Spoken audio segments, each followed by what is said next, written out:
नमस्कार, digital India news में आप सभी का स्वागत है। बढ़ते आज की खबरों की ओर। मणिपुर हिंसा रॉकेट हमले में 2 मासूमों की मौत, 5 जिलों में इंटरनेट बंद। मणिपुर के बिष्णुपुर में संदिग्ध उग्रवादियों के रॉकेट हमले ने हड़कंप मचा दिया है। इस हमले में एक 5 साल के बच्चे और 6 महीने की बच्ची की जान चली गई है, जबकि उनकी मां गंभीर रूप से घायल है। घटना के बाद प्रदर्शनकारियों ने वाहनों में आग लगा दी।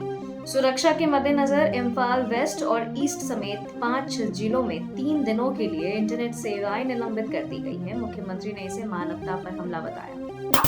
बंगाल चुनाव में ममता का बीजेपी पर तीखा प्रहार, बताया जहरीला सांप। पश्चिम बंगाल चुनाव से पहले मुख्यमंत्री ममता बनर्जी ने भाजपा की तुलना जहरीले सांप से करते हुए उन पर भरोसा न करने की अपील की।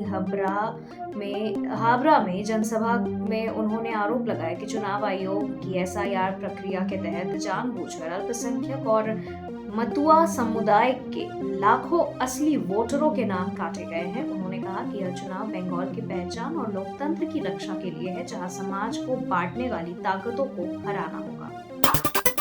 असम चुनाव, पवन खेड़ा के घर पहुंची पुलिस, पासपोर्ट विवाद गहराया। कांग्रेस प्रवक्ता पवन खेड़ा द्वारा असम के सीएम की पत्नी के पास 3 देशों के पासपोर्ट होने के दावे के बाद सियासी बवाल मच गया है।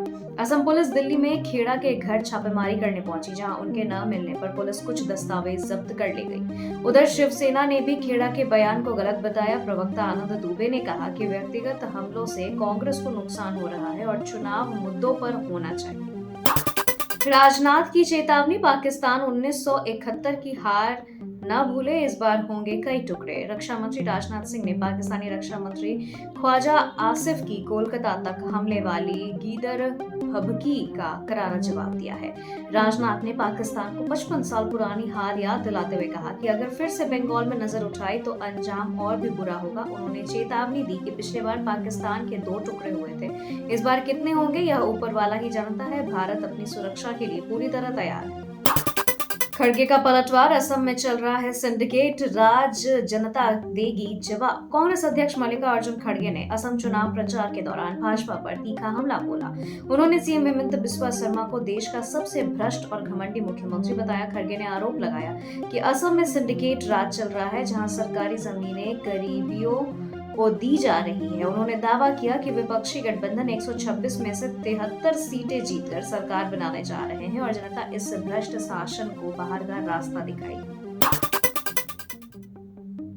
शराब नीति मामला, केजरीवाल के बाद मनीष सिसोदिया भी पहुंचे हाई कोर्ट। दिल्ली आबकारी नीति मामले में मनीष सिसोदिया ने दिल्ली हाई कोर्ट में याचिका दायर कर जस्टिस स्वर्णकांत शर्मा को अपने केस की सुनवाई से हटाने की मांग की है। इससे पहले अरविंद केजरीवाल ने भी व्यक्तिगत रूप से पेश होकर यही आग्रह किया था।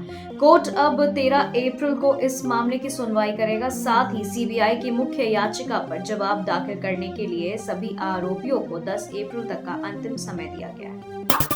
यूपी कैबिनेट का फैसला, शिक्षा मंत्रियों और अनुदेशकों के मानदेय में भारी बढ़ोतरी। योगी सरकार ने करीब 2 लाख परिवारों को बड़ी खुशखबरी दी है। कैबिनेट बैठक में शिक्षा मंत्रियों का मानदेय 10,000 से बढ़ाकर 18,000 रुपए और अनुदेशकों का मानदेय 9,000 से बढ़ाकर 17,000 रुपए प्रति माह कर दिया गया है। वित्त मंत्री सुरेश खन्ना ने इसे ऐतिहासिक कदम बताया। हालांकि अखिलेश यादव ने इसे अधूरा बताते हुए कहा कि यह सपा सरकार के प्रस्तावित मानदेय से भी कम है और भाजपा को हार का डर सता रहा है।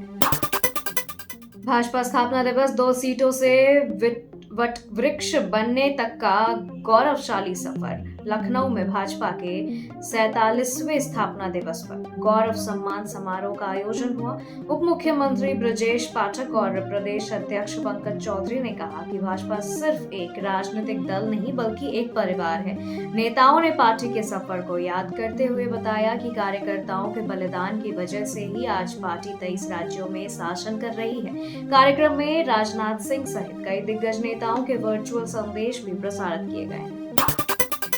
बंगाल में एसआईआर पर रार, ममता बनर्जी बोली हम लड़ेंगे कानूनी लड़ाई। पश्चिम बंगाल में वोटर लिस्ट ने पुनरीक्षण को लेकर टीएमसी और चुनाव आयोग आमने सामने हैं। मुख्यमंत्री ममता बनर्जी ने नादिया जिले की जनसभा में आरोप लगाया कि मतुआ और राजवंशी समुदायों को निशाना बनाकर उनके नाम वोटर लिस्ट से हटाए जा रहे हैं। उन्होंने साफ किया कि जिनकी नागरिकता पर सवाल उठाया जा रहा है, टीएमसी उनके साथ खड़ी है और ट्रिब्यूनल में इसके खिलाफ कानूनी लड़ाई जारी रहेगी। हेमंत का पलटवार, गुवाहाटी से भागकर हैदराबाद गए पवन खेड़ा। असम के मुख्यमंत्री हेमंत बिस्वा शर्मा ने पवन खेड़ा पर तंज कसते हुए कहा कि कानून अपना काम करेगा। मुख्यमंत्री ने मीडिया से बातचीत में दावा किया कि खेड़ा गिरफ्तारी के डर से गुवाहाटी से भागकर दिल्ली आए थे और अब वहां से भी हैदराबाद चले गए। उन्होंने स्पष्ट किया कि पुलिस उनके खिलाफ दर्ज मामलों की जांच कर रही है और उन्हें जल्द ही ढूंढ निकाला जाएगा। राजनीतिक बयानबाजी के बीच असम में चुनावी माहौल गरमाया हुआ है। खबरों के सिलसिलों में फिलहाल इतना ही। बने रहे डिजिटल इंडिया न्यूज के साथ। नमस्कार।